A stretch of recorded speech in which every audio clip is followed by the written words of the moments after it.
Well, hello. Hello, Mike Manley. Hello, Jamar.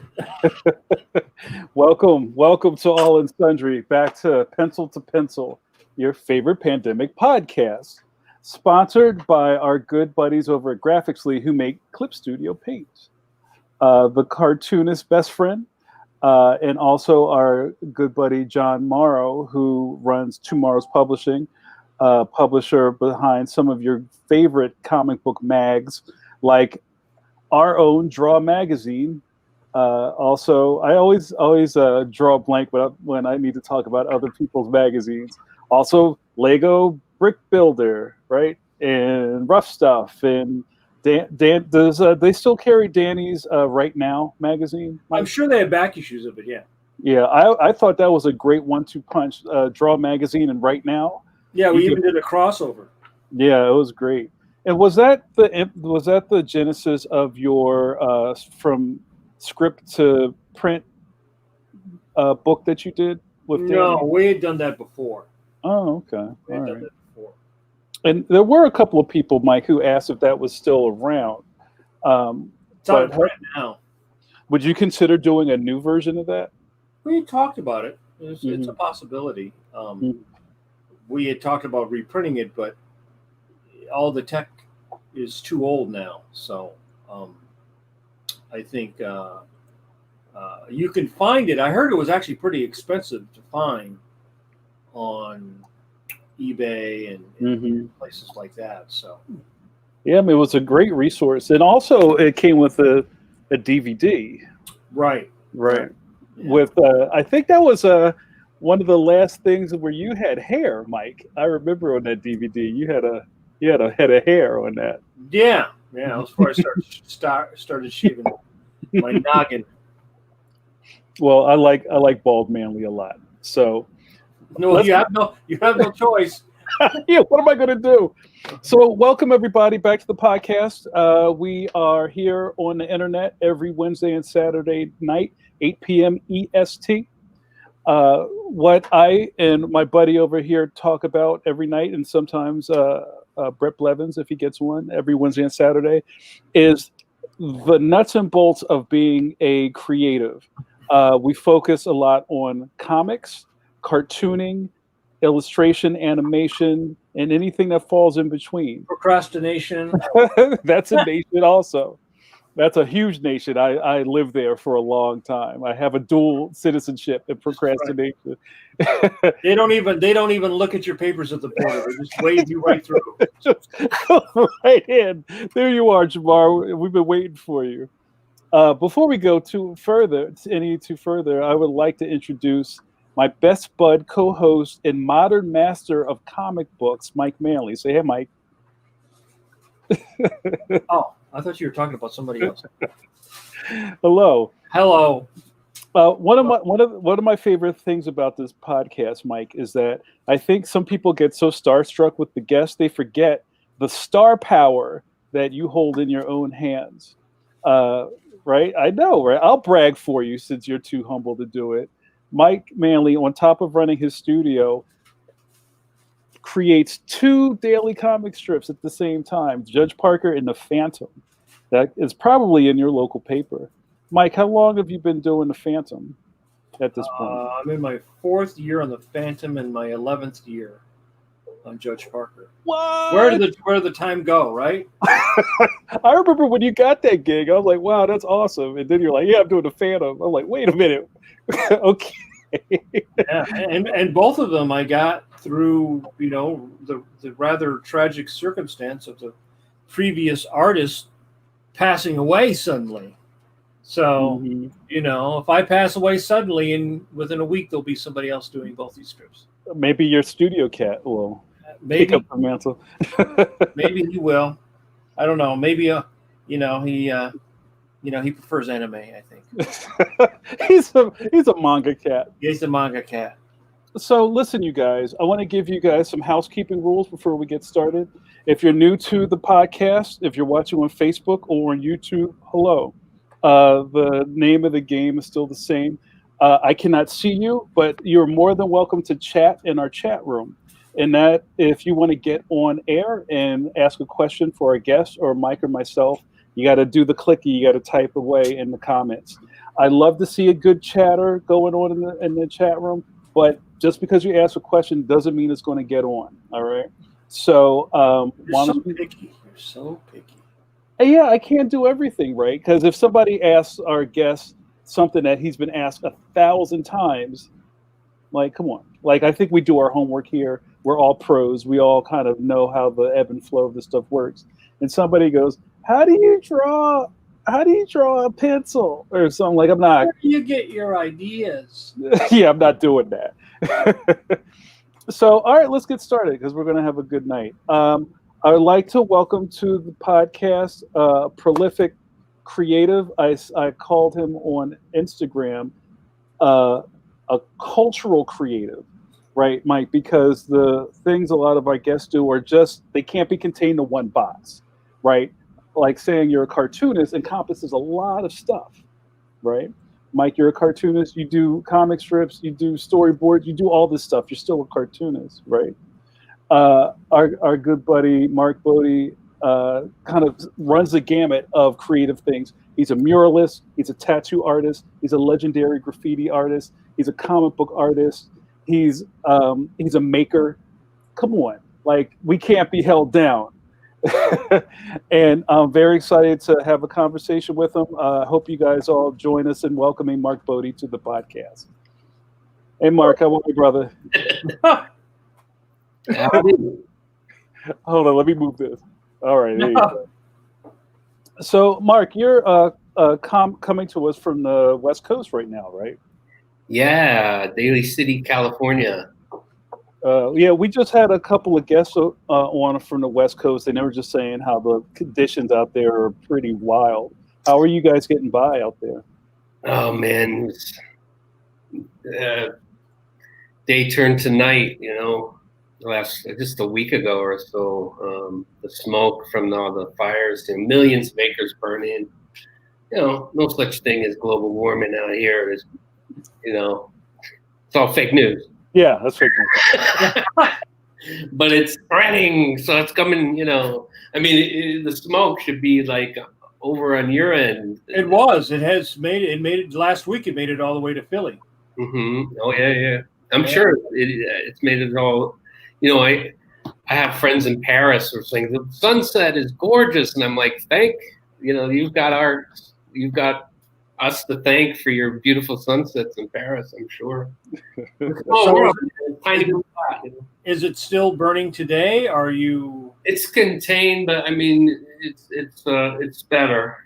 Like we're getting blue skies now, which is nice. Today was clear, and yeah, it's all been good. So, well, Mark, I want to jump into a lot of things. One, most, if not all, of the people that tune into our podcast are pretty well versed on the different legs of creativity, and they follow a lot of different genres of stuff. Like there's a lot of graph heads, there's a lot of comic book fans, there's a lot of animation people who follow us. I don't think we've had anybody that encompasses kind of, and I hate to even use this word because I don't believe in it. I used to write back in the day in Philly, birthplace of the hand style, Mark Bodē. Oh, yeah. What did you write? Oh, we're not going to get into that. Well, you're wanted, are you? I did a little something. But I wasn't all city or nothing like that. But I got around. But there's been such a change in how the world views graffiti now, right? Before it was just vandalism, right? Mm-hmm. And then it went through a kind of a cultural shift to maybe right around when computers got prevalent. It started turning into, I guess, what they call now street art. Right. Right. And I don't really like using that. Right. I don't like using that term because it just kind of. You come up against a wall whenever you use the G word, Yeah. I'm a graffiti artist, or if somebody wants a mural, mention the G word, and you immediately, you get a cold shoulder. Right. Are treating you different, and so you have to say street artists or muralist, or when you're at an art show or mural event, then it's okay. But when you're trying to get gigs and get people over and get people to pay money, it's mostly people over a certain age that feel that way, as opposed to people who, because when there was a guy at school last year, young guy, and he was doing fine art stuff, but he would also go out and he would tag stuff. So it seems like younger people don't have the negative, and they almost have a romance of what it used to be. Mm-hmm. You know what I mean? Where it was more dangerous or whatever. Now it's like people make money off of it, right? Mm-hmm. It also changes people's perception. Yeah, when you get to be a certain age and you can't run from the police, let's get legit. You got to go legit. Once you got to do some stretches before you crawl. They're gonna catch me and handcuff me. I'm gonna cry. It's bad. and a lot of the places like in Philly where people used to do a lot of the tagging, those areas have gentrified. So they went down, then the artists move in, and then the lawyers and the doctors move in, kick all the other artists out.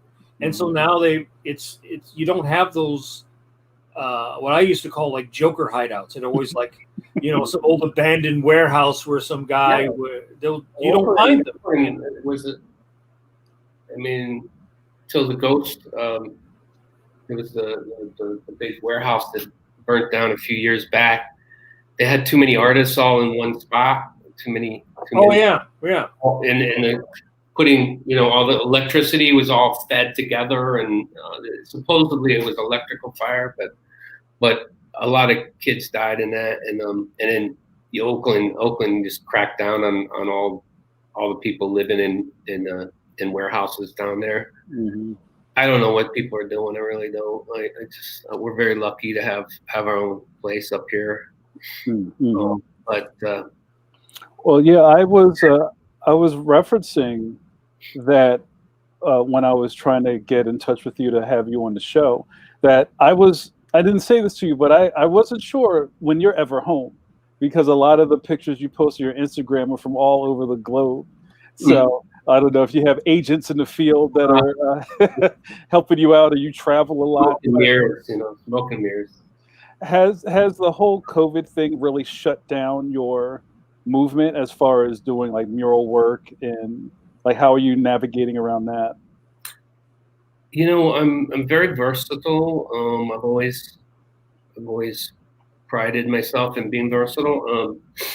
So when stuff gets, like say tattooing, was off season for tattooing, I go heavy on the licensing and the comics, or if comics are slow, then I go heavy on murals and, art shows, whatever. But since COVID, practically nothing mural-wise. But I'm about to start a mural next week that's pretty well funded, and I can't give out too much information because it involves some famous family, so I have to have respect for them, and then because they want to be part of it when it's finished. But almost all of our guests have to keep quiet about stuff, so it's all good. Yeah, but it's really cool, and it's but it'll be the first mural and the biggest this year. It's 2 stories and about 80 feet long. Wow. Did you plan it out? Are you just? Oh, I just wing it. You just wing it, yeah. No, it's no. We planned it out. It's the portraits are very specific, chosen by the musicians, and then I'm gonna do this kind of background that'll have San Francisco turn of like in the 1900, rolling hills with just the Mission Dolores when it was first built, and then come off with all the deities and angels and mariachi, and it's gonna be deep. I'm really I love getting outside the box of what people expect from me, and I always have the best time when that happens. That sounds exciting, man.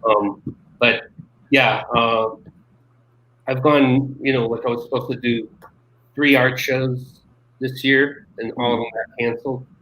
Yeah.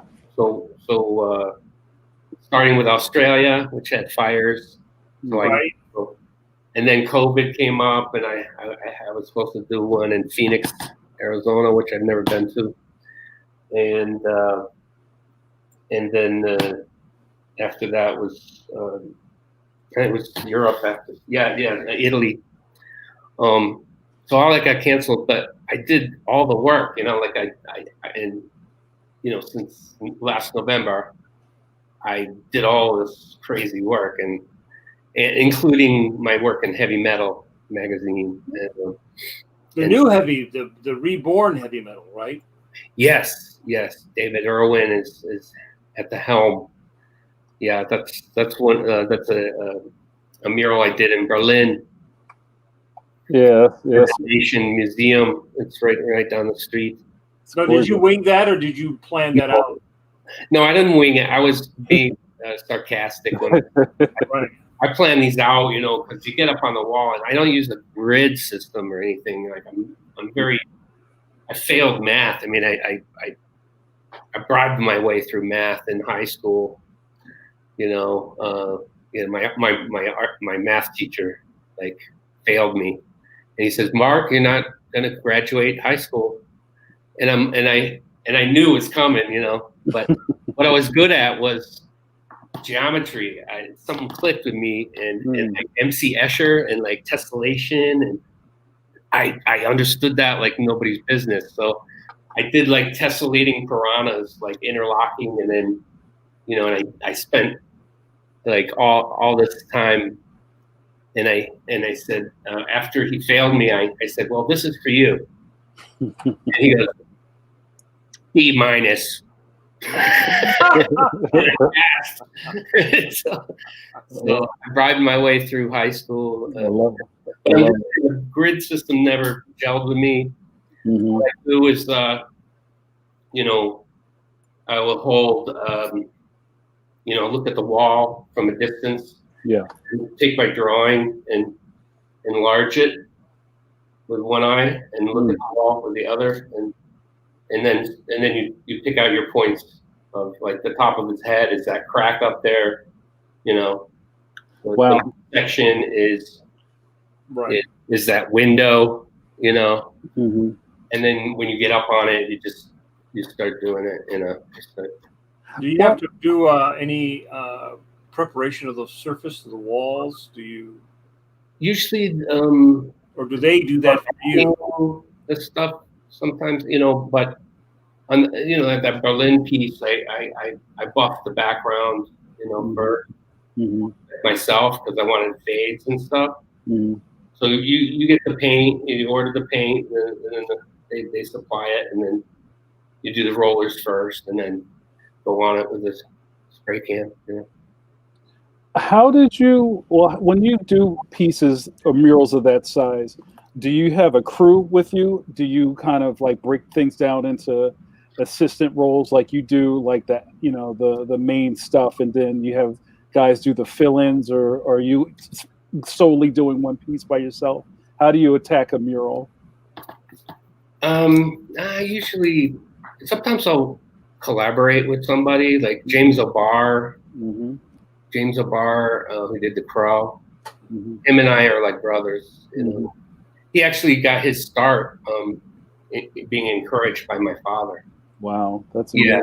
When he was a teenager, he came into a comic convention and was showing his portfolio, and all these artists said, "Don't quit your day job. Don't do it." And my father, he came to my father. He goes, "I see something in the eyes. Come to my studio and spend a few days. I'm going to teach you some tricks."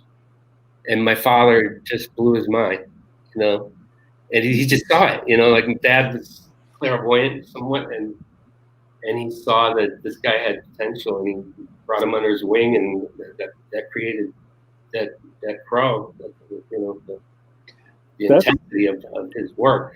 But anyway, I worked with James several times, and we did a tribute to Frank Frazetta. We did a tribute to Jeffrey Catherine Jones when she died, excuse me, and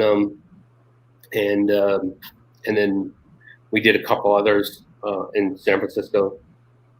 So we make a good team. We're like the things that I taught him how to use a spray can. At first he's just like, and I'm like, don't, there's can control and short bursts, and don't go like that.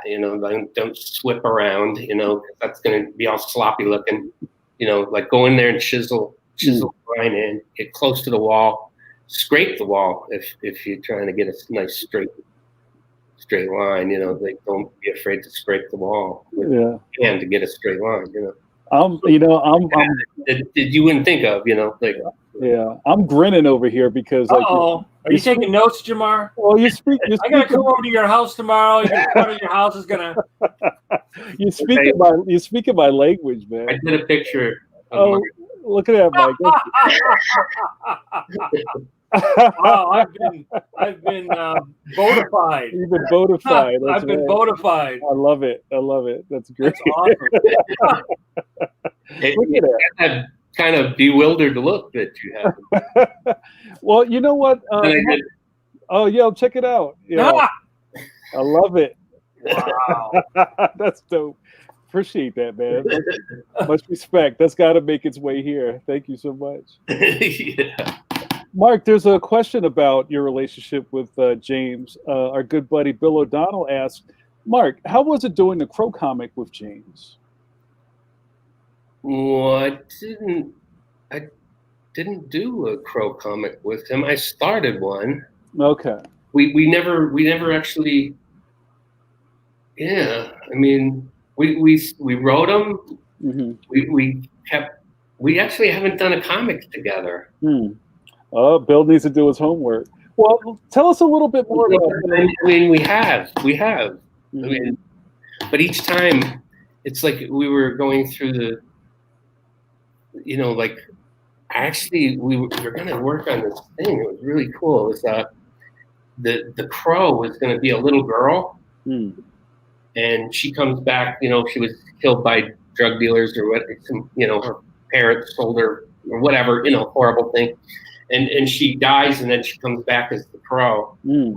And but then we're like, well, we can't really put a gun in her hand. She can't even squeeze the trigger. She's only like 3 years old or 4 years old. Mm-hmm. And he goes, piano wire, Mark. I'm like, oh. This seems like very. You twist it. Nice. It seems very like you had very deep conversations. Yeah, maybe it was so depressing we just like had to leave it. Like man, this is going. This is so dark. I don't know, man. Maybe that's the collaborative process. Oh, so Bill follows up. He says, "My bad. I saw an interview or two of you talking about it. They were interviewing you and showing off pages." Of the Crow. Yeah, well, I did. I did. Like I said, a couple times. Mm-hmm. I did like some Crow-ish stuff. Mm-hmm. It was supposed to be in a compilated Crow, but I never got. Maybe I showed the originals. Yeah, so he's right. I did do that, but it never got published. Okay. I have a couple of questions because we could just riff all night, but there's a couple of people that wanted to get into some hard biting answers from you. So one of our good buddies here, J. Robert Deans, who's a friend of the programs, call him JRD. Hey JRD, asks Mark, most kids with comic artists for parents grow up around Spider-Man or Flash Gordon. Created around you were Fritz and Trash Man. Did any of that influence your sensibilities or style over the other? Oh, absolutely.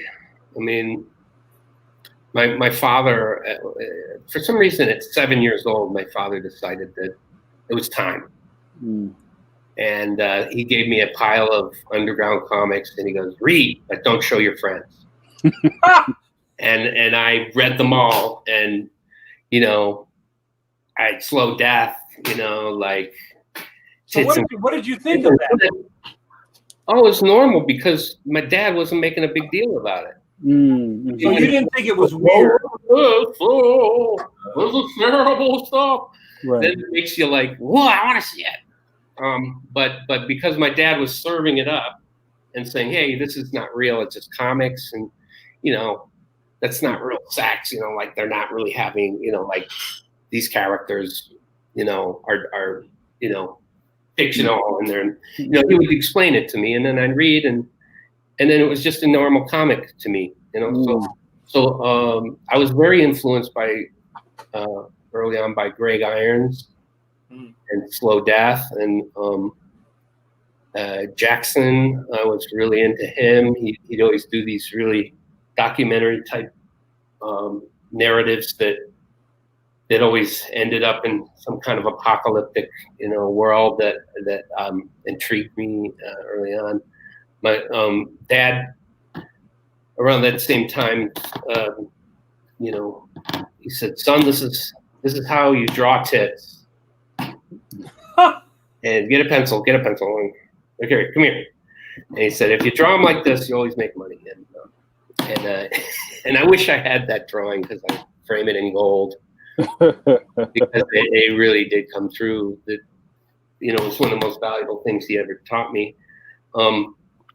Because a very stylized way of drawing women we have, and very voluptuous. They're not thin and unrealistic.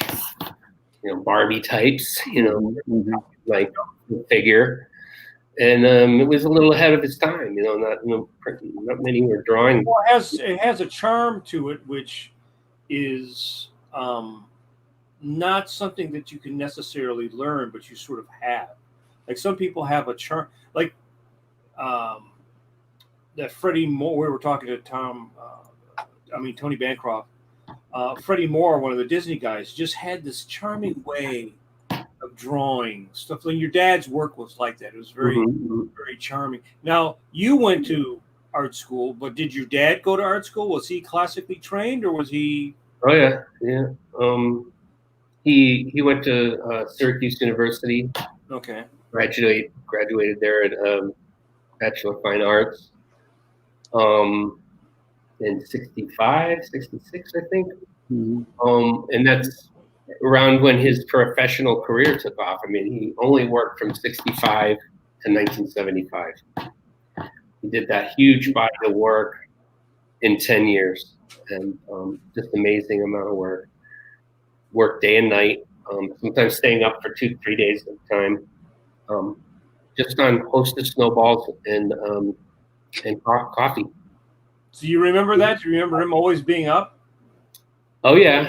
He was either sleeping or working, and once in a while we go out for a walk or something, and that was always an adventure because he'd stop to look at ants and talk about the universe as we're walking down the railroad tracks or whatever. It was always an adventure with him. He'd talk about how minuscule we are in the universe and how we could just be in a somebody's soup and they're eating us right now, like eating our whole universe, stuff like that, we talk about.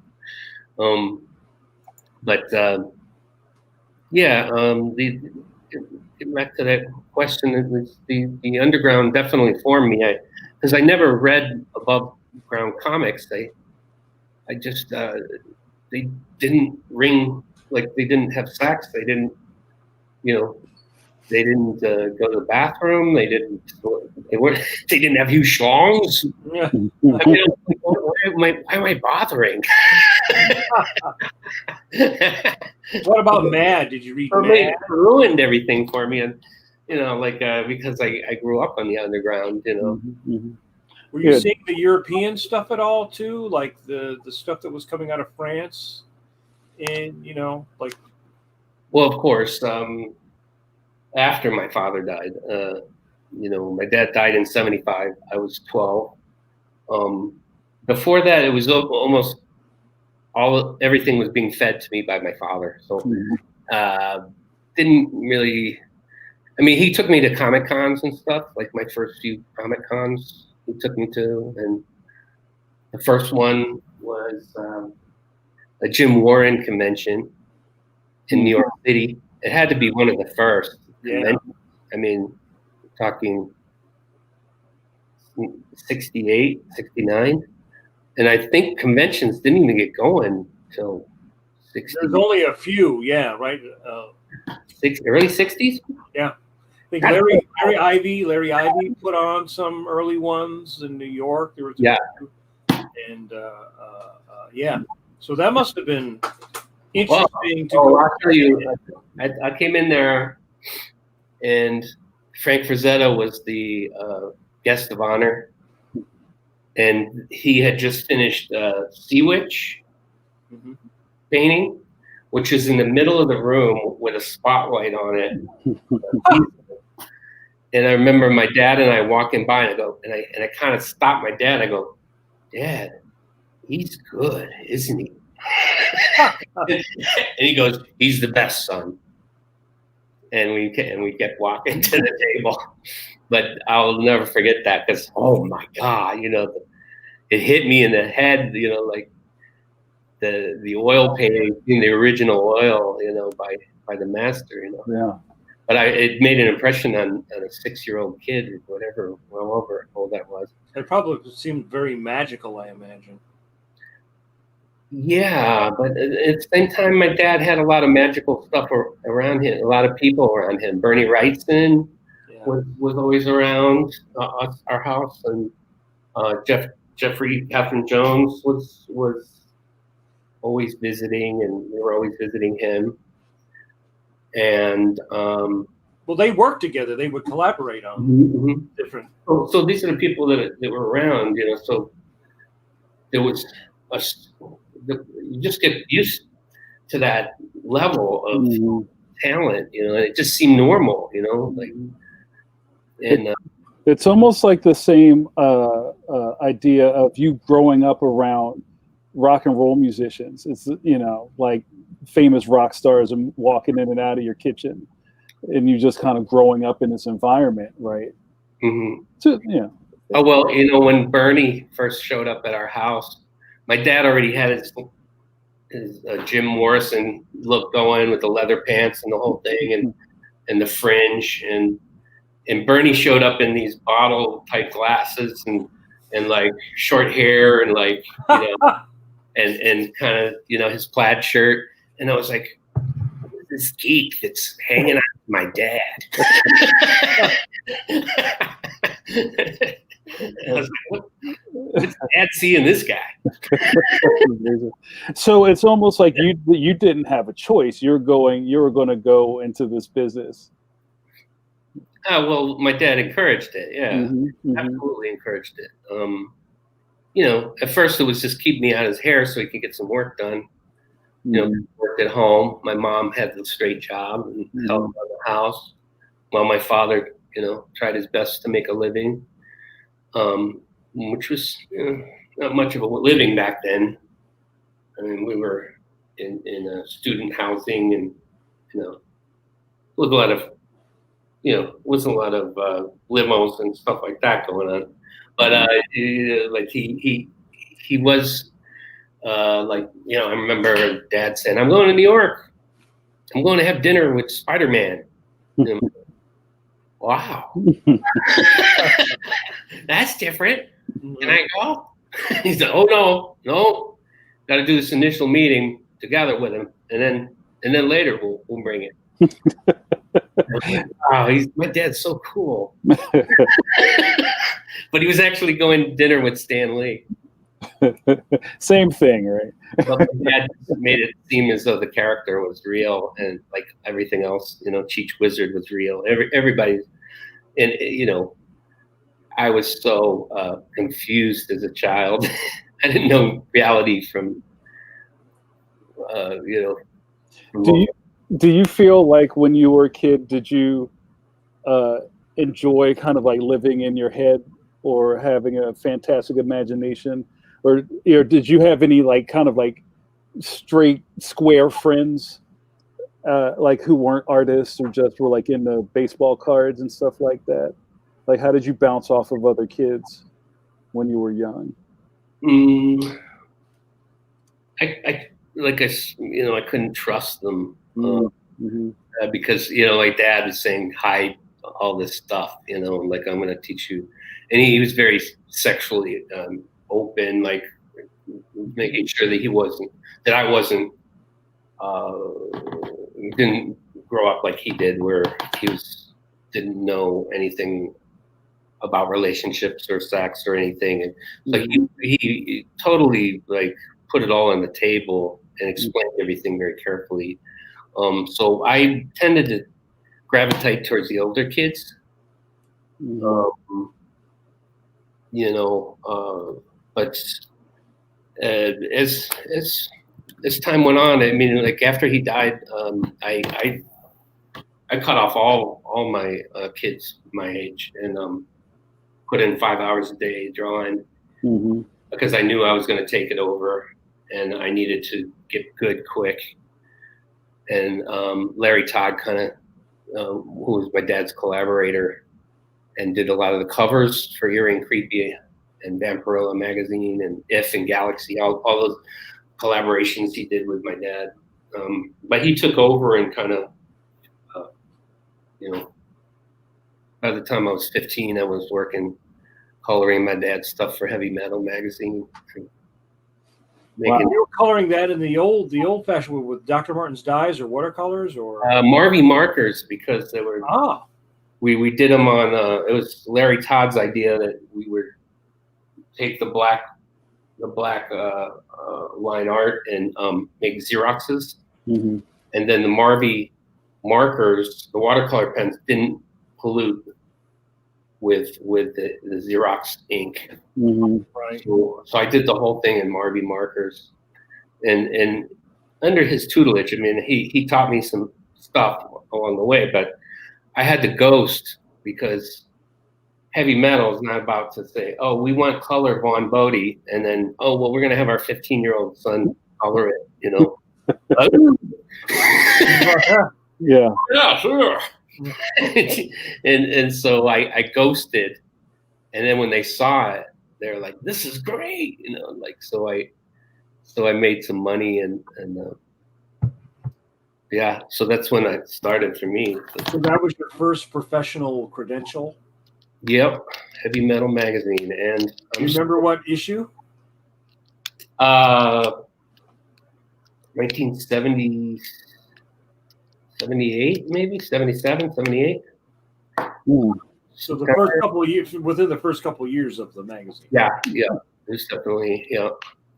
So was there a period of time where you were kind of, like you said, like getting your skills up and learning your chops, and then was there a point where the spotlight was right on you, like, all right, Mark, it's yours now? Like, was there a moment when that happened? It was a gradual thing. I'd say after that Heavy Metal thing, a few years later, I was at School of Visual Arts in New York City, and I had a meeting with Archie Goodwin at the Epic Illustrated, and I was green. I mean, really green. It was my first, like, was it Marvel? I didn't feel like I belonged there. They were pretty laid back then, though. I was sweating, like heart going. Sure that they were just going to throw me out the window or whatever they were going to. But Archie was like so good, and like he was a great guy. He just put me at ease right away. He's like, Mark, man, I'm so glad you followed your father's footsteps, and you can't wait to publish whatever you're going to come up with. And it's like, oh, what? Ooh, it was a different. I didn't expect that, Mm-hmm. And so the next thing was inking and coloring and lettering my dad's unfinished stuff, Mm-hmm.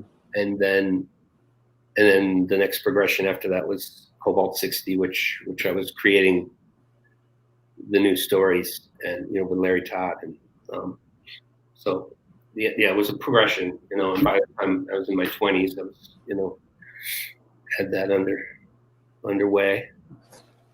Wow. Here's a great question from our buddy Tim Fielder, who's a fantastic graphic novelist. Tim Fielder says, "I know I'm late. It's okay, Tim. We'll let you pass this time. You've likely been asked this question a billion times, Mark, but I've always wondered what you thought of the impact you in the Bodē name has had on urban transit art." Well, I mean, there's nobody that's. I mean, Bodē is the foundry, is the foundation of where the hip hop character comes from. Mm-hmm. There's nothing before it, really. Yeah. So the big feet, the disheveled, posture, the attitude, the whole thing is Bodē, and it stems from that. Those first graffiti artists in New York, that did it, Mayer, Cal, Gandhi, Dean, God, there's others too, but they were all just glommed right onto it. Shy was another, early on, and they just ran with it, and like they took the comic books to the yard and started spray painting on the trains, and and the Bodē stuff just started popping up everywhere. And there's really, it still perpetuates today. Like if you haven't done a Bodē character, and I say my name wrong because that's what happens. Like my dad signed his name Bodē with the long E sign, but when it was typed, before we had phones and all that, had the accent. Right. The accent, it went like that. They tried to put the long E over it, so it became Bodē. And so, I mean, I've been introduced to people like, this is Mark Bodē, and graffiti artists are like, yeah, whatever, dude. And then all of a sudden they go, Bodē, that's Bodē. And they freak out, because they have to hear it pronounced wrong. Right. But the characters, I can see why they're popular, because they're street. They have real lives, tragic lives, like we all do. They're cute characters, and horrible things happen to them, just like people we know. Yeah. It's like, there's something very street about it, and Cheech Wizard's so irascible, and like, he's always got the girls going on, and and he has no respect for anybody but himself, and that there's a lot to people can identify with. So when they go on the trains, they're just like, they're gonna rep Cheech, whatever. Right. It's a whole attitude and an energy. And one thing I didn't think about is, like, just if you talk about the 4 elements of hip hop, sometimes 5, like just thinking that the whole idea of the b-boy stance is Bodē too, because it's, that part of breakdancing or freezing was to kind of be a human graffiti character, like come to life, right? When you freeze like that. And like that's all on your family too, which is such an amazing little kernel of hip hop to think about it in that way. People, yeah. I mean, my father was very, he came up with an original style, but even his style comes from influence, I would say Walt Kelly. You could look at Walt Kelly's Okefenokee Swamp, and you'd see, I got an original on my wall right here of Walt Kelly, just because I like to have some of the influences of our own style. Like you can see that in the influence. Alley Oop was another one. B.T. Hamlin's Alley Oop. Yeah. The Big Beat. Riding a Dinosaur. Mm-hmm. You know, I mean, my dad picked right up on that. You know, and then there's Wally Wood, you know, who had the Little Forest Nymphs. Mm-hmm. And he was doing erotic comics when it wasn't PC to do. And he was an above ground guy doing underground stuff in Wits End, you know, his fanzine Wits End. And he created Wits End just so he'd have a venue to be naughty, and draw what he really wanted to draw, you know. Yeah, he was a little bit ahead of the curve too, as far as the self-publishing, because a lot of the guys of his generation after he did tried, I think like Gil Kane and a few other people, but it was much harder. People don't realize how much harder it was to do it and then get your book. And he was doing a subscription thing, right? Became a friend of Wood, and then you would get like a little drawing by him or something. Did you ever remember that? He was doing that, and well, I know my dad was thrilled to be in his Wits End. You know, my dad did his first. Shangri-La Affair was the first one that had Cobalt 60 in it on the cover, but Wits End was when it really arrived. You know, like my dad did a 10-pager about Cobalt 60 for Wits End, and then he won the Hugo that year for Best Fanzine Artist because of Cobalt 60. Because my dad was the first to take cute characters and blow their brains out. I mean, there really wasn't anybody doing that before. And, you know, it's just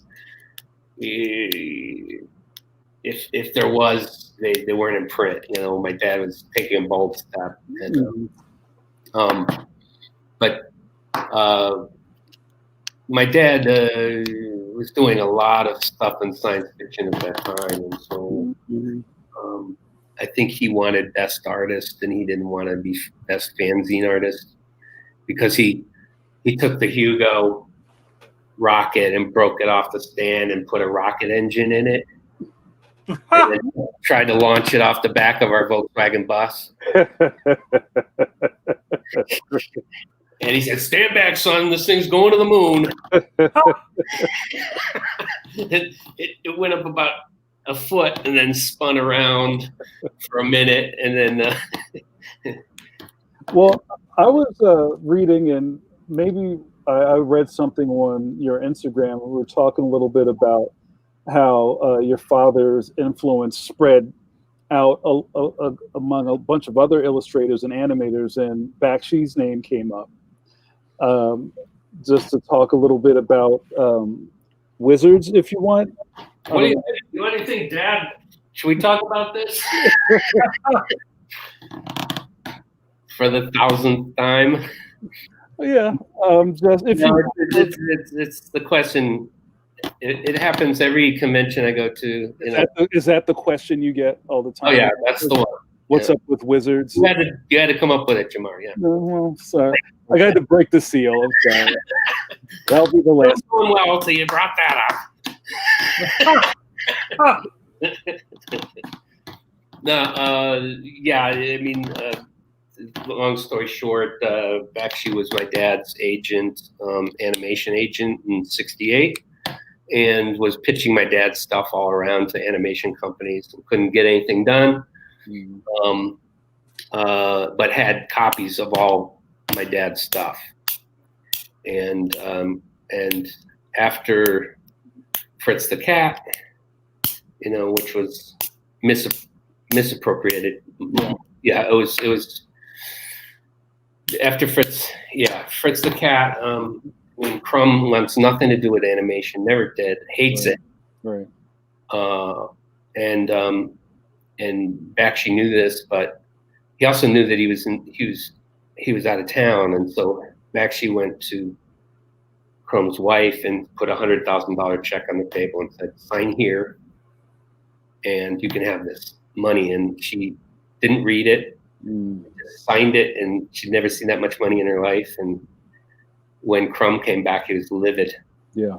And he went to court to try to get Fritz back, but lost. That's why he killed him, right? Right. Mm-hmm.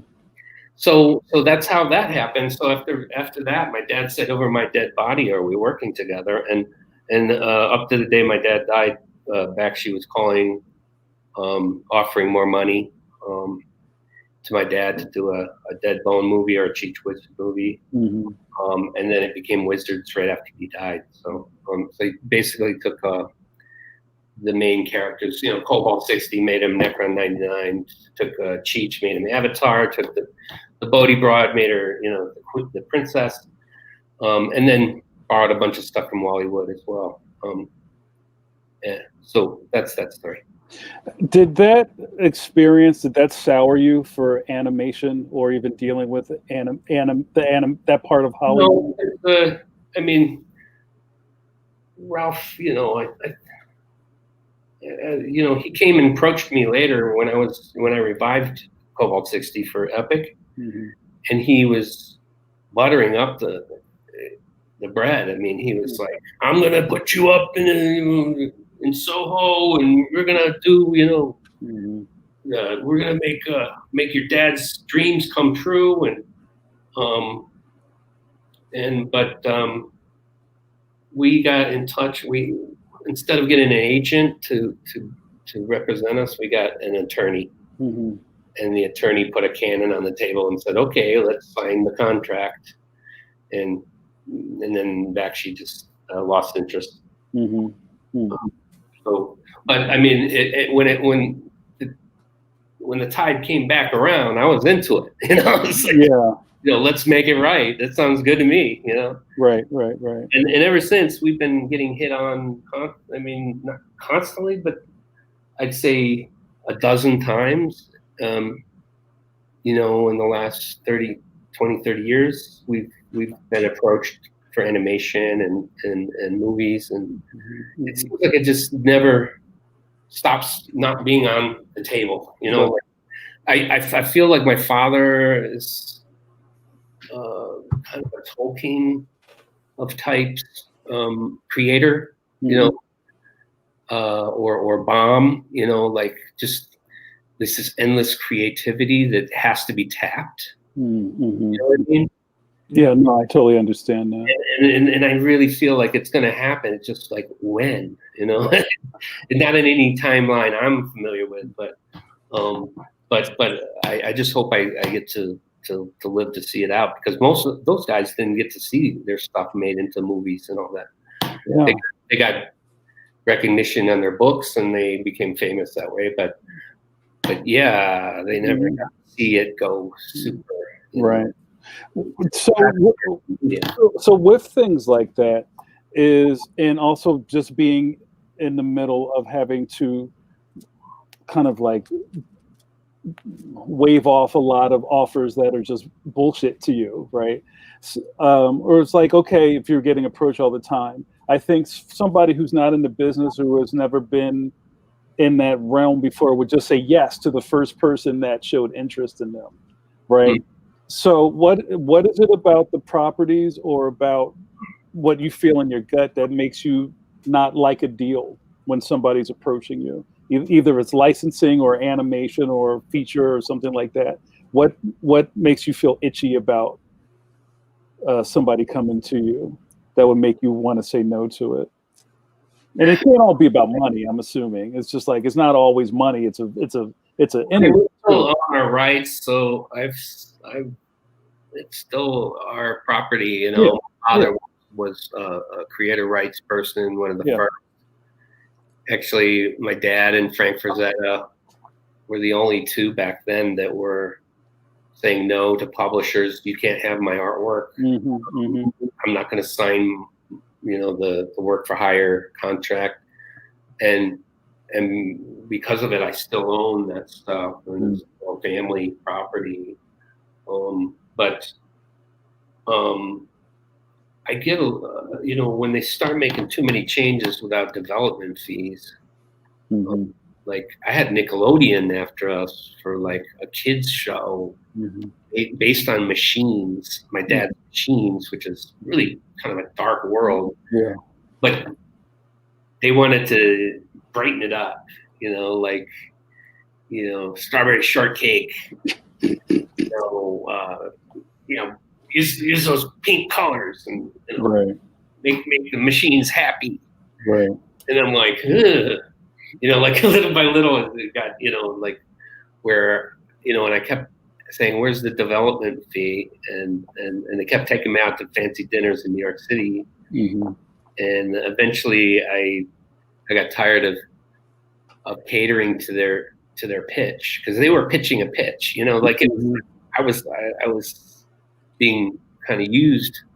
So I'm very leery of that kind of thing, like put some money on the table and we'll go. Right. I got the option from Universal a few years ago for about 10 years ago, actually, but, for Cobalt 60 movie. Mm-hmm. And we got good money for that option, but 3 years went by and Zack Snyder didn't get to it because it was his baby. And he got Watchmen, then he got Superman, then he got Batman. It's like I see you where I see you. I think people don't often realize how long, because we've talked to several people on the show, people don't realize how long it takes to go through something. I had a development deal. The thing was, like, by the time it petered out, it was 5 years. In that process, somebody else comes in, the original person's gone, this new person decides,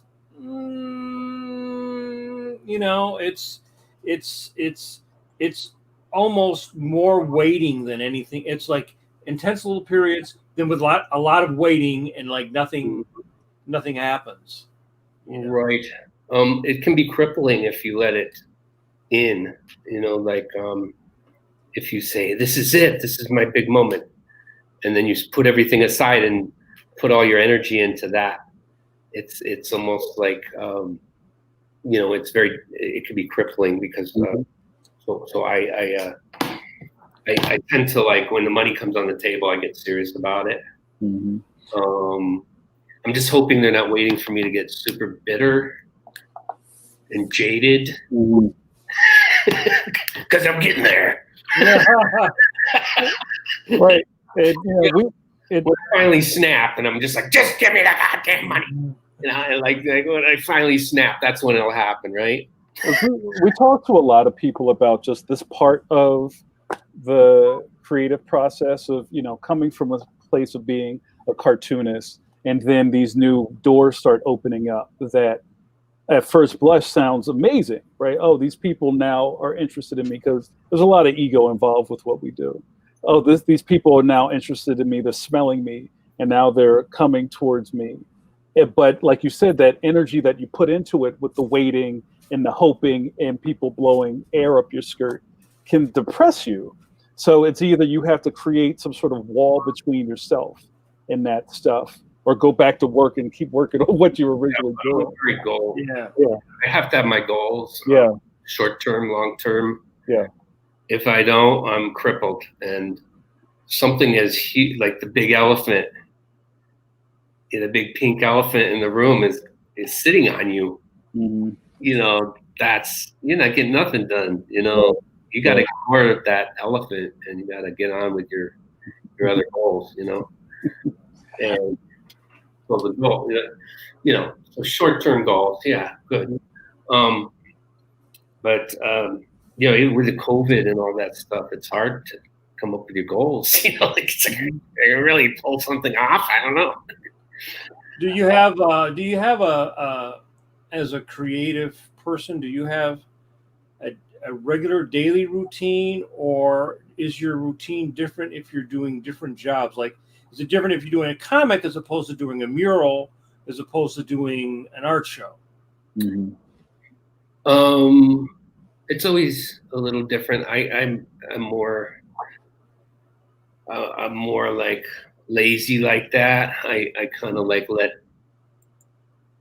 some time go by, because I work really fast and furious when I work. So I can do a large amount of stuff in a short amount of time. And my dad was like that too. Like, so I'll let things gel for a week or two and let it formulate, and then attack, like full on attack, and stuff happens really quick. So I can't say that I have a routine.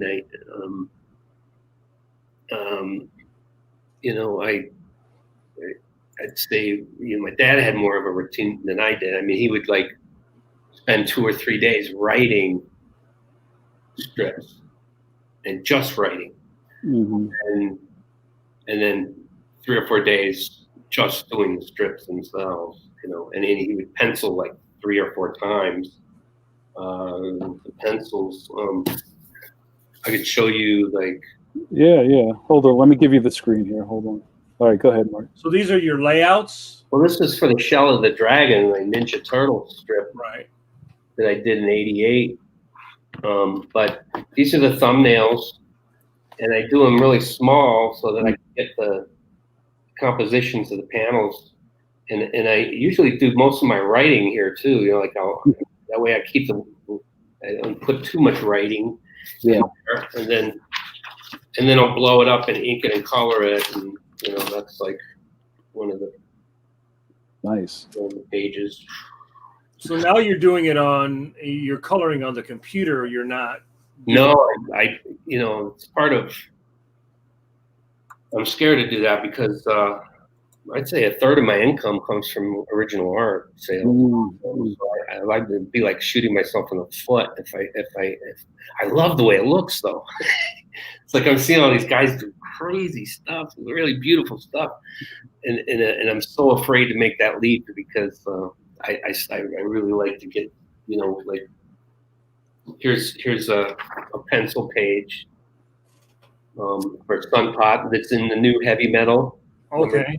Number 300, and then I'll take this pencil and I'll blow it up 120 to 120, and then, you know, put it on light box and ink it, flare pens, and markers. It's all marker work. I mean, my dad taught me how to do the markers. Yeah. And what kind of markers are you using these days? A&D. Okay, the chart pack. Yeah. And do they have a blender with them too? Do they have a blending marker? But I don't use them. I usually start with the lightest colors, like which would be this pink over here, maybe. Yeah. I'll do the whole thing in pink, you know, and then go pretty aggressively darker, and then go back to the pink to blend. So you know, it gives you really nice, you know. Yeah, that's gorgeous. Yeah. Really nice blending effects. Now, what paper? What paper are you on? What kind of paper? Bristol. It's a Strathmore Bristol Smooth. Or you don't want to get rough because it bleed a little bit. But if you get this Bristol Smooth, it comes out pretty nice. Yeah, it really handles the marker well. It doesn't bleed. Yeah. But then, you know, so say I did this. You know, I did the black line. I could sell it for a couple $100 maybe, you know, at a convention or something. But because I do a finished piece of color, I can get like $800 to $1,000. Yeah. For the piece. So if I did it on computer, I'd be shooting myself in the foot for that extra $600-700. You know, when you do a 10-page strip. Sell those pages. That's a lot of money. You give more money, and you probably got paid to do it.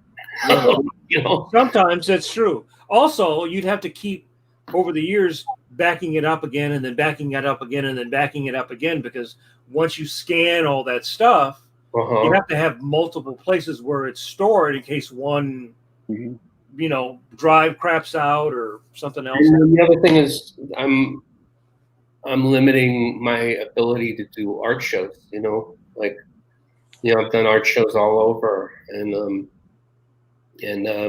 I have original art that's beautiful on the walls, you know, new canvases, you know, maps. I'll paint on subway maps.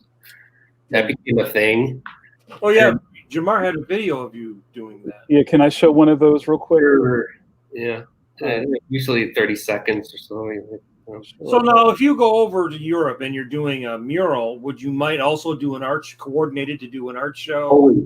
Always. Like I'll either do like one just before the show to drum up on the interest, or I'll do the art show and then coordinate the Bodē tribute after.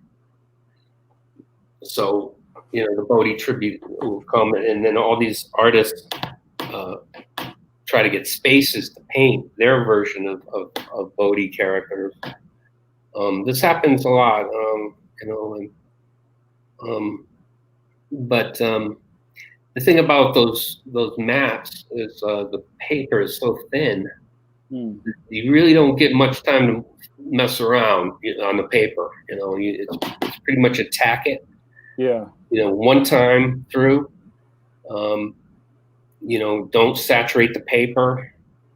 You know, use a hair dryer in between, and then, you know, and then I'll use airbrush to kind of bring all the tones together, and then black line it at the end, and then you have to finish. I mean, like I'll transfer it by projection. Because I have a projector, you know, and I'll put the black or the pencil and project it onto the map, because if you're there erasing, making your mistakes on that paper, that thin paper, just probably hair, right? It's not gonna work. I learned that. Yeah, that's yeah. That's gorgeous. So yeah, but the maps are a popular thing because Bodē in New York City, subway, it's all related, you know. And so I've picked up on that and realized when I go to Europe or go to Australia, people just bug out. They're like, "Oh man, New York subway, yo, that's motherfucker, wow."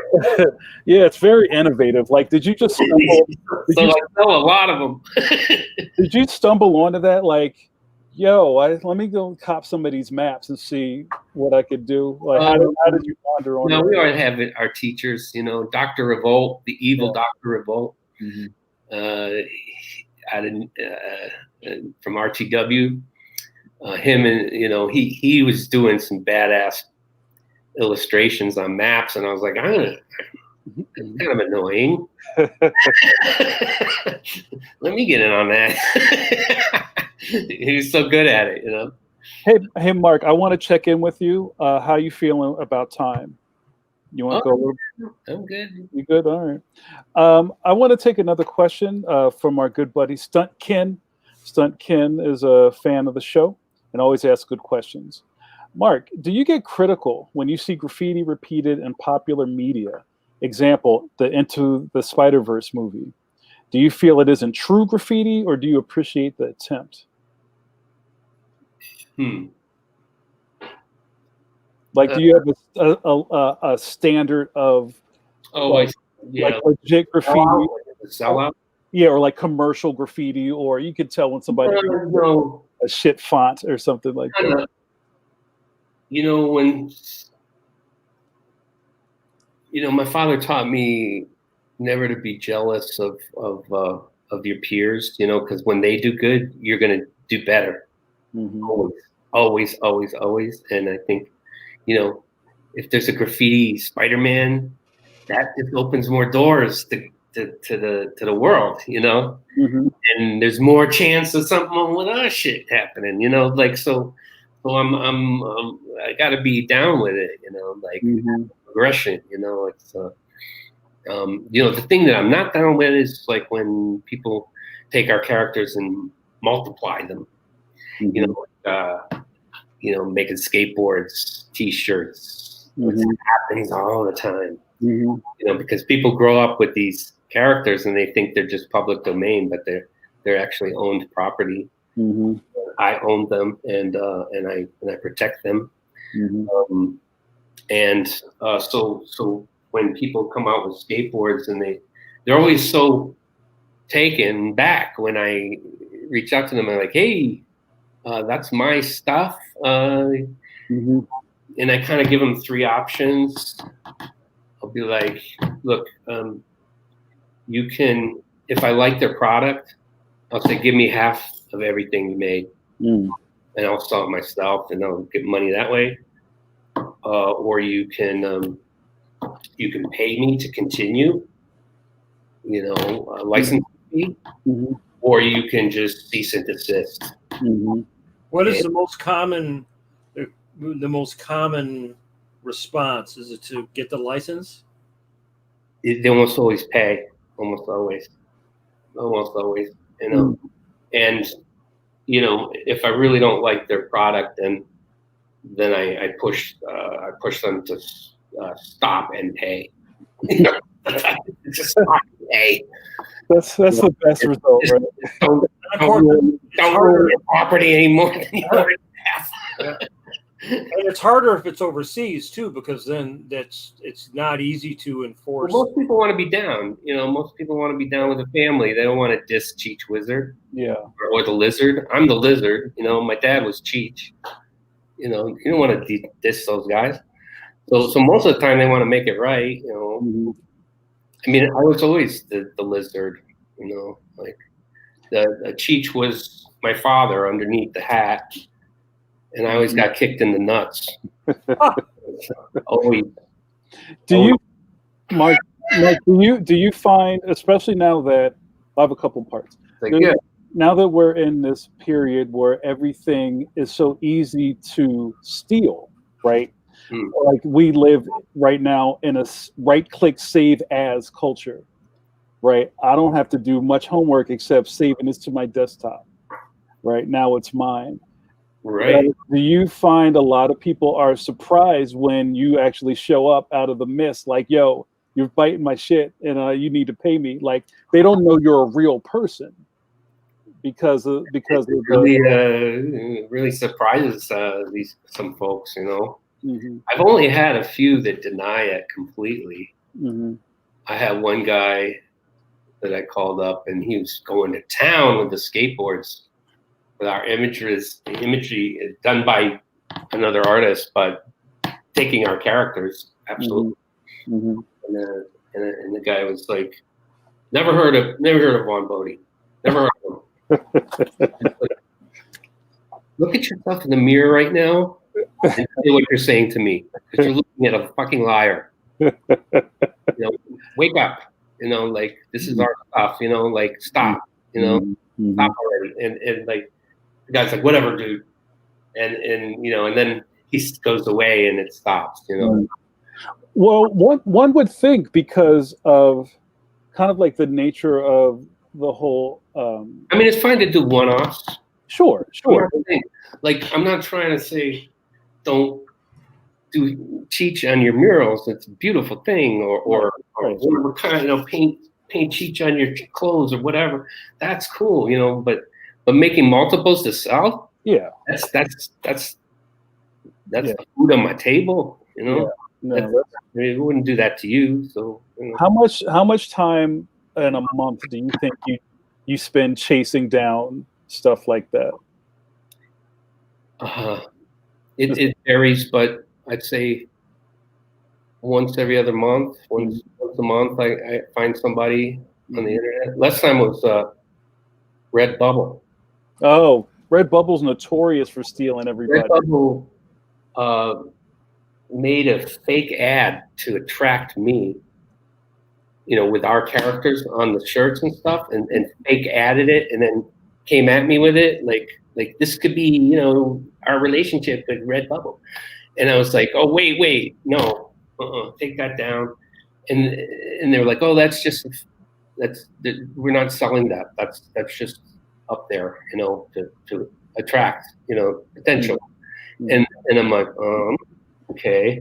But then all of a sudden, a year went by, we weren't checking on it, and all of a sudden all these people started selling Bodē stuff, like all over mugs, and there was hundreds of products. And my wife went after each and every one of them, and she proved to Redbubble that we owned all those characters. And Redbubble took them down. To serve each one, but there was 20 different artists doing Bodē. Wow. The products, hundreds on Redbubble, and it was just we you know, like, that was because they planted that seed, and all of a sudden, you know, it's like it became, you know, or home because of COVID, and they're like, hey, I'm getting nifty on this shit. I'm stepping up all on that Bodē stuff. But you guys have an online store too, so you can get legit Bodē merch. Oh yeah, from the stores. at least once a month I'm coming up with something. It's like people, if they want to get Bodē stuff, they can, they're usually going to see it when it drops on my Instagram, Mark Bodē official or Vaughn Bodē official. But I drop stuff almost every month. Right now we got some pins, some Bodē brought pins, and I got some prints, like a big print coming out, associated to the heavy metal. Yeah. I just had some really good news that Dave Irwin, that is the editor-in-chief of Heavy Metal, interviewed me the other day for issue 302, and he said he wanted to induct me into the inner circle, the family circle of heavy metal, and which pretty much means you get carte blanche to do whatever. Oh, that's great. And I was like, what'd you say? What'd you say? Like it was, I didn't believe it, but I'm just, I don't know. It just is, maybe I'm getting to that age where, they're like, I better use this guy. Or pushing up, dandelions or something. I don't know. But I could use. I've got an 80-page story of Cobalt 60 that I've just penciled out of pocket and sent for it. 80 pages of penciling and writing, and that was a lot of work. And so I have that penciling, and I actually just self-published it just as a pencil book, just to get through it, or get some kind of return.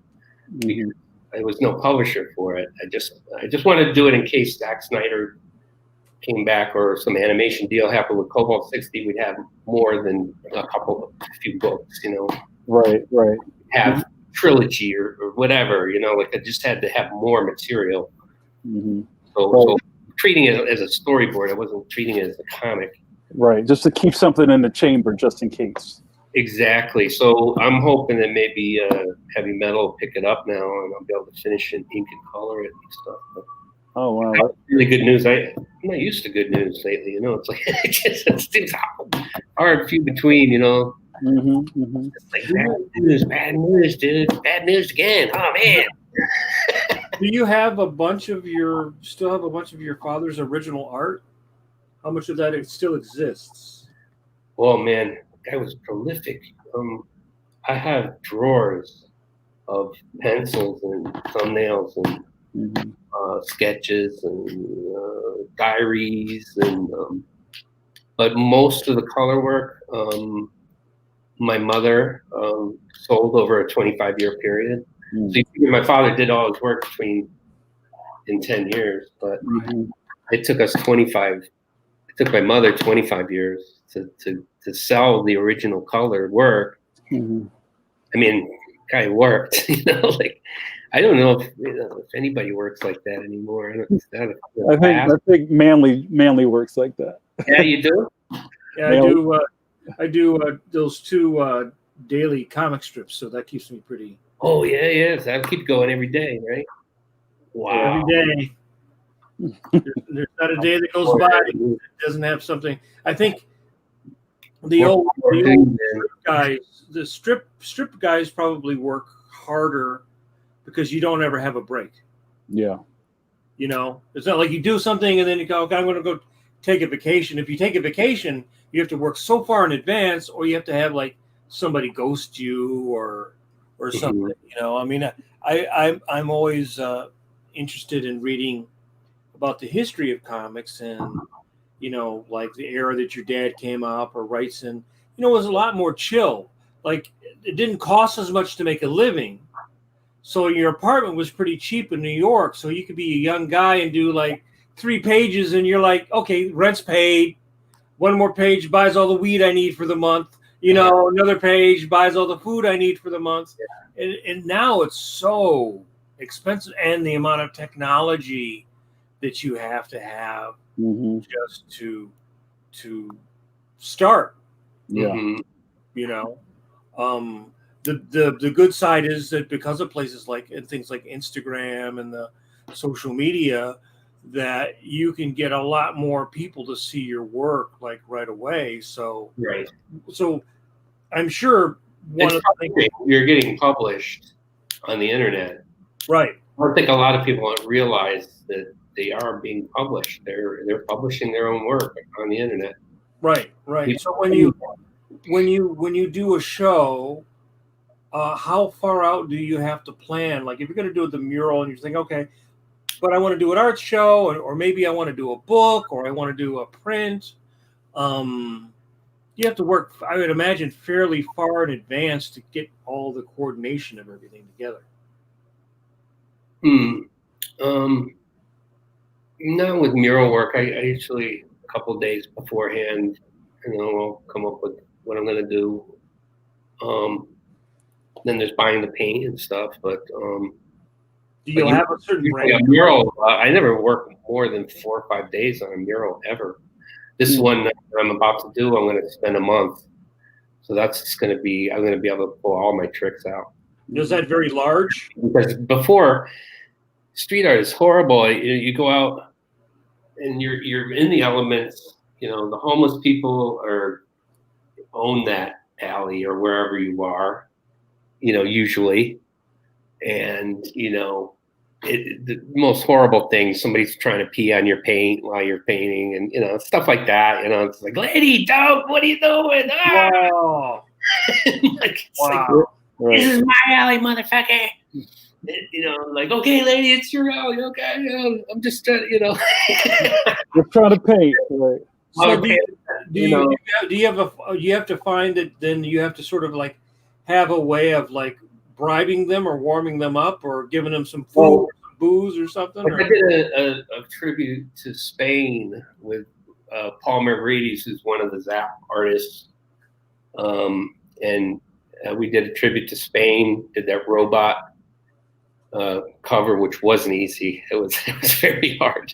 Every time I get in these things, I'm like, oh God, what I get myself into this time? This is like a masterwork, You got to replicate it huge, but it's actually a little easier to do it huge than it is to do it small, like the master did. But as we're doing it, the lady comes over and pulls her pants down. And is like, you want it. Wow. We're like, no. And Mavridis is like, get the fuck away from us. And I'm like, no, don't talk to her like that. That's what she wants. That's what she expects. Let me talk to her. Right. Because she was just getting more and more in our space while we're painting. And then I said, oh, we're not making any money here. This is coming out of our pocket. It's like, this is, we're just starving artists. We're not getting rich off this, honey. Mm-hmm. And then she goes, okay. And she moved on, like I gave her what she wasn't expecting, right. which was you respected her. Exactly. So she moved on, but if Paul had continued, she would have been our best friend down there for the whole time. But usually that's why I paint really fast, like 2 days tops, on most murals. So Mark, like that big one that you showed earlier, I took 4 days on that, working about 4 hours a day. What about some other muraling things that people don't talk about, like getting scaffolding for a job, or do you get a cherry picker, or like how do you get around on a high wall? Usually the sponsor will take care of that. Mm-hmm. I've never rented one myself. Mm-hmm.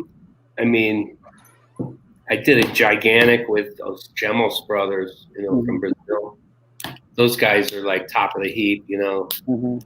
They're just huge everywhere, all over the world. They're the Keith Harings of now, like their work is going to be already solidified. Yeah. In fine art crowds. But we did a giant and down here in San Francisco, and and that was, they're crazy. Those guys, they're crazy. Like they're on the biggest lift you can rent, pretty much. It goes like 10 stories up, and they'll fully extend it and see if they could see if they could rock it. What are you doing? That's wild. I'm not scared of heights, but this is not fun for me. Right. And I'm seeing the wheels going like this, down below, and they're just like, "Isn't this cool, Mark?" And I'm like, "No, let me out there." Mark, where do you foresee, or even if you think about it, where your fan base of your work, or I'll also say the family's work, after all these years, are they kind of like our age, like gray beards? Are there is there an influx of new young people? How are they finding out about the work? Do you kind of track that at all? I'm amazed that the animation deal hasn't happened yet, because we'd be hitting multiple markets. I mean, because we got 60-year-olds, 70-year-olds, even 80-year-olds that are familiar. And we have the young hip hop crowd that are 30s, 20s, 30s. When I do an art show, I get a smattering, across the board, and so it's kind of a universal thing, because the thing is that's hard for me is that keeping my father's stuff in print, it's a two-headed monster. You feed one head and the other one starts dying off, and then you feed the other one and the other one starts dying. Well, one of them's always paying the bills, and that's mine. So if I go work on my dad's stuff too much and I don't have any kind of numeration to like publisher gives me enough money to stop working for a couple of months, which is not happens too much, then it just goes on the back burner. I mean, I work on it when I can. I mean, I've been wanting to do an compilated erotica book, complete Dead Bone erotica. It needs to happen. I have it almost ready. I mean, it just needs some love. It just needs, maybe 100 hours of work, to make it happen. But I can't 100 hours of work, not getting paid. So. Do you think about Kickstarter or things like that? I was just about to ask you that. Yeah. That's depending on other people. I guess it comes from a generation where it's like if you can't depend on yourself, I mean, I know people are doing it. The times we've tried is kind of soft. It's like I think a lot of our fan base are criminals, and they don't have a lot of money. graffiti artists, they're breaking the law and stealing and selling ganj and whatever that takes, But, so there's not a lot of big money behind some of them. But like right now, we're doing a documentary on my dad called The Book of Vaughn, and director Nick Francis. Been working on it for 3 years now, and he's going to be doing the GoFund, the fund thing. But he's been right now. He's just doing it out of pocket and videotaping, all the interviews, getting my father's friends before, some of them pass away. But he's getting up there in age, in my dad's generation. I mean, we already miss Bernie and we already miss Jeff, two of my dad's closest. So they're not in the film, but we're getting getting a lot of people. And it's going to be great when it comes out. Yeah. Is there any, and maybe I missed it, I'm not exactly sure, but are there any kind of art, academic texts about Vaughn's work, or any kind of big art published books about your father's work? Like when we talked earlier about some of his complete. Yeah. The Comics Journal did a thing on the manga issue. There was a manga issue some years ago, and writer Bob Levin did this really in-depth one, but it's called "I See My Light Come Shining," and that's actually on the internet. You can look that article up, but it's very, very lengthy. He took a good year to write it, and we actually, even people approached us because of it to do a documentary, like a movie on his life, like a Hollywood version. We could have that kind of stuff happen because that everybody, that rock and roll lifestyle, is very Hollywood, and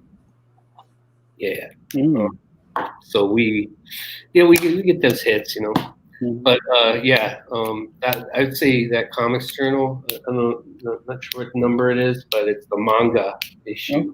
Okay. I can look that up. That's interesting. I have a couple last questions for you, Mark, then we'll get you out of here. But this has been very, very enlightening, and I hope you've enjoyed chopping it up with us. Oh, yeah, man. One of our buddies in the chat, Debbie O'Donnell, just asked, Mark, do you do any teaching? Well, I did. It's a funny story because, when my daughter was going to high school in Massachusetts, they asked the parents to do an hour or something with the kids, whatever, And I'd always do the comic class, and not all those kids want to be there, like high school was tough. And I'm tattooing, and wearing a leather jacket. I'm kind of hardened, and I'm teaching them how to draw Ninja Turtles. I was like, okay, I'm a Ninja Turtle artist. Here we go. Ready? Pencil, and then all of a sudden I hear, "Is that all you got, Turtle Boy?" Wow. And I'm like, wow, they gave you the business. Oh, is that like an episode of Blackboard Jungle? What did you say? Is that all you got, Turtle Boy? I'll see you after class. I don't work here. That's right. I'll see you at 3:00. That's right. I was like, yeah, whatever, Turtle Boy. And as soon as the bell rang, I was like, I go at him, and he's like, he runs out, like I'd never seen anybody like run over top of cars and shit like that. Oh man! In the parking lot, and then all of a sudden the principal comes up to me and goes, "So Mark, we really need an art teacher. What do you think?" And I'm like, I'll be in jail within the week. I think it's gonna work out, man. Yeah. He didn't catch what just went down, like I was just like, I didn't tell him about it. I was just like, nah. Yeah. I didn't think it's gonna work out. It's probably for the best. I paid my dues. I hold my dues close to my heart. So when I'm made fun of, it gets personal really quick. Do you get a lot of communication from graffiti writers or people from the hip hop culture contacting you, or just dapping you up? Those are my people, man. Every day, Instagram mainly.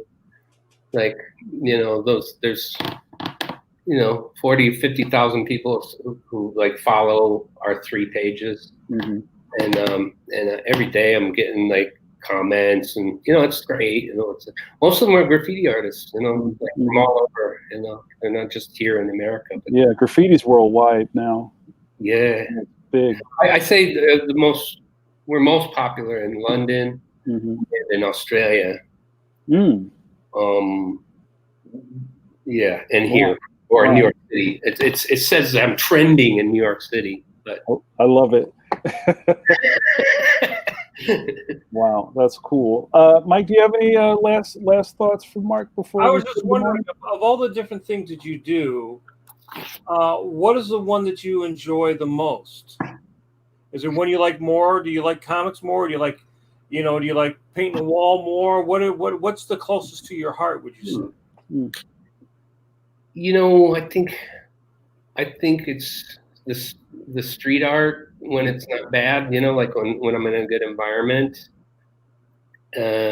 because it's instantaneous. Yeah. And you get that feedback, Mm-hmm. you know, and you know, whereas comics, you're by yourself, you're a loner, you're entertaining yourself. You're not sure if it's funny. You're not sure, you know, is it good? You know, bouncing it off the wife. The wife thinks it's, you know, Yeah. Don't don't go there.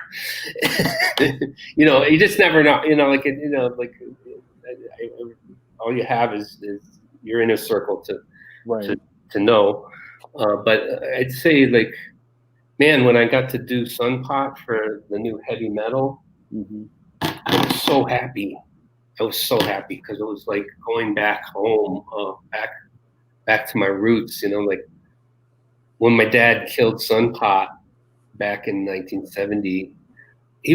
Those were my bedtime stories. You know, he's like Sun Pot. You know, it's like in like Dr. Electric and Belinda Bump. Here's Belinda Bump right here. Oh, hold on, let me give you the screen. Hold on, Mark. There's Belinda Bump. She was my bedtime story when I was a kid. What's not to like about that? That's how I like to go to sleep. Yeah. But when he killed Sun Pot, you know, he killed Sun Pot because Galaxy magazine wouldn't increase his pay. The ratings went up on the magazine because of my dad, and then he asked for more money and they refused. And so his next installment was Sun Pot is dead. It just went into a toxic gas cloud and died. And I was just learning to read, and I come into the studio, and I'm like, Sun Pot is dead. And he's like, "Yep, son. Everything comes to an end. You know, it's time to die." and I just start bursting into tears, and you know, I didn't want it to last forever. You know, I did, and so the idea to write some more chapters and fill up the story. I mean, they still die in the end, sure, but I have an opportunity to bring my old buddies back, you know, and get in trouble again, and you know, and that's to me, that's a thrill of a lifetime. There's something about that. It's like, you know, if you lose, you know, my dad, you know, he died, but his characters didn't need to die, you know, like, so I carried them on as friends, like I can bring them back from the grave, and that's ultimate, you know, that's magic trick that I gotta thank. Nobody ever dies in comics. Thank this guy right here. That's really powerful, and also just the notion that you own all of this stuff and can, you know, do what you see fit with it. A lot of people sign really crappy deals throughout their careers and lost a lot of really good creative things to companies. So, I mean, just that, you know, your family are outliers in controlling your own content really early on. I think that needs to be commended also. You know, especially now we live in such a corporate society, you know, where people. A lot of guys a lot of artists back in the, like Rosetta was like the first major guy to really do that. And actually, it was his wife who said that, like, he wouldn't sell that one. It was a famous funnies cover that they recycled for they did for that EC comic. But yeah, if he had, that's what made him his money, was his posters, not what he was getting paid to paint the thing. He made way more money selling the posters than he ever got for painting the image, the original image. Yeah. So, and that was not common with artists back then. Guys, give me 1 second. I'll be right back. All right. So, I think now, if you are smart, and Mobius was like that too. He had an agent that was doing that, was putting all of this stuff together, you know, collecting all the various things and putting it all together, so that he could. It's sort of like publishing with musicians, right? If you own your publishing, over time, even if Spotify is only paying you like point, you're the one that's going to be getting that if you don't control the publishing. And not every artist thinks that way. Some people just want to have fun and create and draw, and they take their check and they don't want to be thinking. So how much time would you say do you break it down like, this is my office day, this is the office week? What percentage of your time do you take to do the business kind of thing? Right now, this is something I've never heard of before, but they have self-unemployment going on here, and I don't know if it's across in California, maybe. Yeah, well, it's self-unemployment compensation, and my wife and I are having she's in charge of that, but it's really hard to calculate my hours because every week's different, Right. You're not making the same thing every week. Like, 1 week I'm, make 20 or 40 bucks. Next week I'm making 2,000, 3,000, 4,000, like whatever, like it's so it's really hard to calculate. But we're doing it just because I've lost a good amount of my income. I've lost the art shows. I've lost the comic conventions.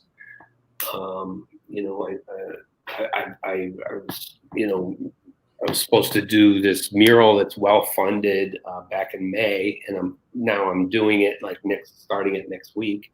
So there's this lull, where I should take advantage of the unemployment thing.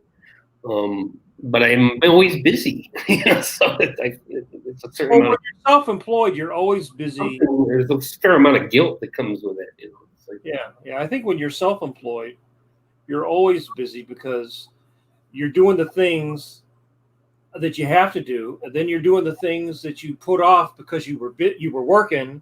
So like just taking out your garbage or whatever. You know what I mean? All that. And it's hard. You have to be very disciplined, or and it sounds like you must be a very disciplined.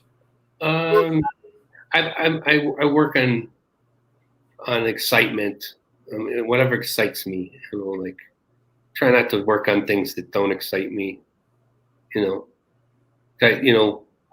My dad also was like that. He said, "Think of what you want to draw and draw it.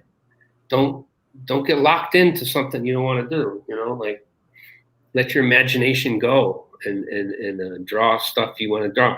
I mean, just that page there, I started that, just because I want to do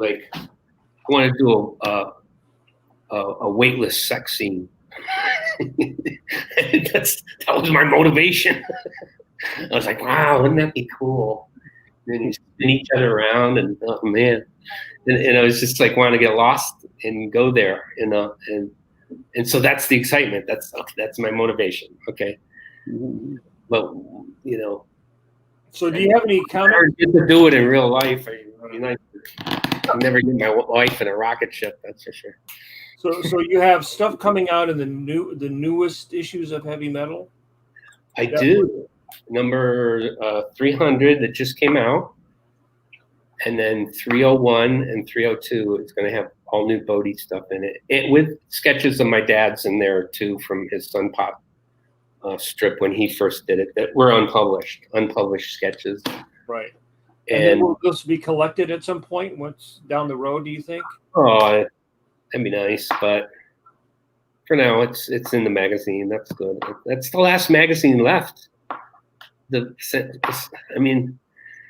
When back in my dad's day, you had dozens. Oh yeah. Dozens, and they all paid. That's the thing gone by era, and not to be involved in the last one, the final. What is there besides Heavy Metal? It's a magazine, right? It's kind of like the final frontier, if you think about it that way. Oh God bless them. I hope they keep going. 300. That's good. That's a good number. Like. Oh yeah. It's staying power. So, well, Mark, we're gonna let you go. But thank you so much for spending time with us tonight. Thank you so much. And where can everybody find you guys online, or your social media handles? Yeah, that'd be Mark Bodē Official, Vaughn Bodē Official, and Cheech Wizard Official are the ones that I run on Instagram. And I have there's also the Book of Vaughn, which is also the documentary. That's little different clips and stuff that you can watch as that develops. And and then there's Facebook and stuff. But there's also a Vaughn Bodē appreciation site on Facebook. It's not run by me, but I kind of oversee it. Okay, cool. All right, well, thanks so much, man. We had a great time. I hope we didn't. Is this going to be able to share this? Or, yeah. You'll be able to share it. Can like post it. Right after, share it right after. It'll be on YouTube or here, either place. Right on. Well, I'll color these guys up, and that's awesome. nice talking to you, man. Whatever. That guy's kind of boring. Those are amazing. Thank you so much, man. That's awesome. All right, cool. All right, good night, brother. Take care. Take care. That was great.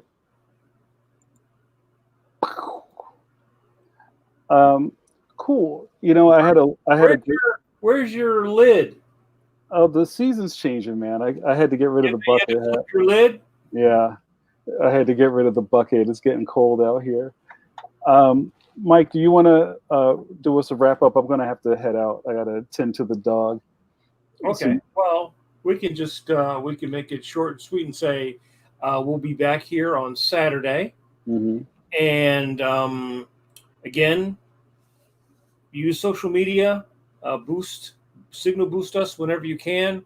You can also write and give us feedback on our Facebook page during the week. I know we do get a few people writing in, usually after we try to go back and answer the questions. And who is our guest on Saturday, Jamar? For Saturday, we're going to have animator Jim Lujan, who I've been talking up for a couple of months now. He's a good friend of mine, and he's a fantastic animator. We're going to have a great time. So what does he animate? What does he? He does a lot of his own independent animation. He also collaborates. He had a great movie he put out with Bill Plimpton not too long ago. So if people were to Vimeo or YouTube, they'd find. Yeah, he has a fantastic YouTube channel. It's Jim Lujan at YouTube. Great. Well, then we will see everybody on Saturday. And as we always say, we got to do a wash your hand. Wait, I messed it up. Wash those Kirby hands. There you go. Thanks, JRD. All right. Thanks, guys. Have a good one.